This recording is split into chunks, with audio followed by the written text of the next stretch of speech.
کې دا د امام غزالی رحمه الله کتاب دی څلور جلد کې په دریم نمبر جلد کې یو واقعیا ذکر کړی دا د شیطان او د موسی علیه السلام امام غزالی وی موسی علیه السلام یو ورځ د ابلیس د شیطان علیه سره ملاقات وشو شیطان ورته ویل چې موسی ستاسو الله جل شانه سره خبرې اترې کیږي ملاقات او دارنګ د الله په دربار کې اجری کې زما یو درخواست الله جل شانه ته وړاندې کا او ورته وایا چې ابلیس وای چې ما ماف کا شیطان وای چې ما ماف کا د نن نفس په زه ورانی زه خلق چې په مصیبتونو کې او دارنګ چې په لغزشاتو کې په فحاشۍ کې په غوریانه کې نور ناچوما هما دې ماف دي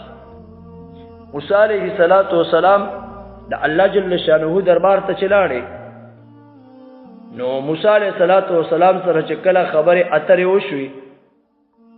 نو واپسې کې چې را روانيږي نو الله جل شانه ورته ویل موسی ستا سره یو امانت در سره دی هغه ورته ویل چې او جی زه چې کله راتلم نو زما سره ابلیس شیطان میلاو شو او ما ته ویل چې ته د الله جل شانه ته زما را درخواست وړاندې کا چې بس ما ماب کې زب نور رانی نکوم نو الله جل شانه ورته جواب ورکو چې تلاړ شو شیطان ته وایا چې بالکل ما ماف کړی خو په یو شرط چې ته د آدم قبر ته سجده کې ابلیس کله چې موسی علیه السلام راغی او د ابلیس سره میلاو شو د شیطان سره ورته ورسره جواب درکو الله موسی علیه السلام ورته فرمایل چې الله جل شانه چې ما ماف کړی خو په یو شرط چې دا د لاړ شي او د آدم قبر ته سجده وکړي هغه ورته ویل دا چرته کېدل شي ما وته په ژوندینه باندې نه کړې اوس په مړینه باندې سجده کو دا زمانه نشي کېدل خو زه تا په ما باندې زما سره خېګړه وکړو زما سره د خو وکړو نو ابلیس ورته ویل چې زم تا ته یو درې خبرې کومه او دا خبرې چې د ځان سره یاد کا چې په درې وختونو کې او په درې کارونو کې با ما نه هېره یعنی دا درې کارونه دا چې دي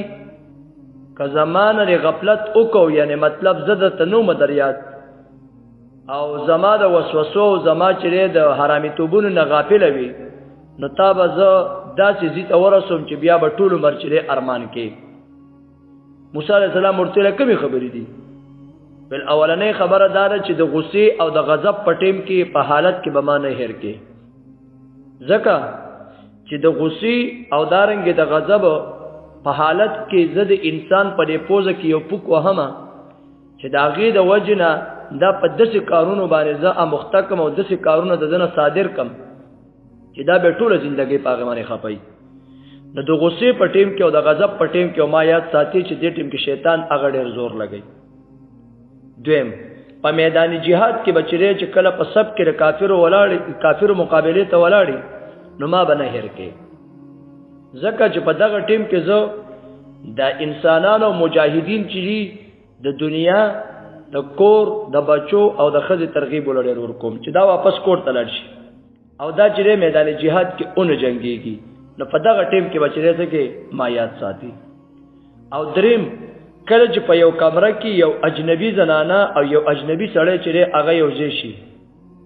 نو په دغه ځکه بچره ته کې ما یاد ساتي ولی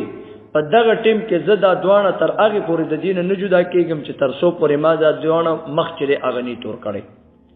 او دیو می چې په ګناه کې او په لغزش کې چې اغنی اچولي نو په دې دریو ځایونو کې بچره قطعاً چې هغه ما نه هر کې دا درې حالات دا سری چې په دې کې زده انسان د بربادولو د تباہی لپاره ماته د هغه ټولو حربي او ټولي سوچونو فکرونه هغه انتهایی اساني او په دې ټیم کې زه په انسان باندې چې رسوم هغه عمل کوم د دې وجنه منګ او تاسو نن پکار دا چې د شیطان د سیسونه د شیطان د وسوسونو ځان اوساتو او د الله جل شانه سره ځان مربوط کو ان شاء الله کامیاب بشو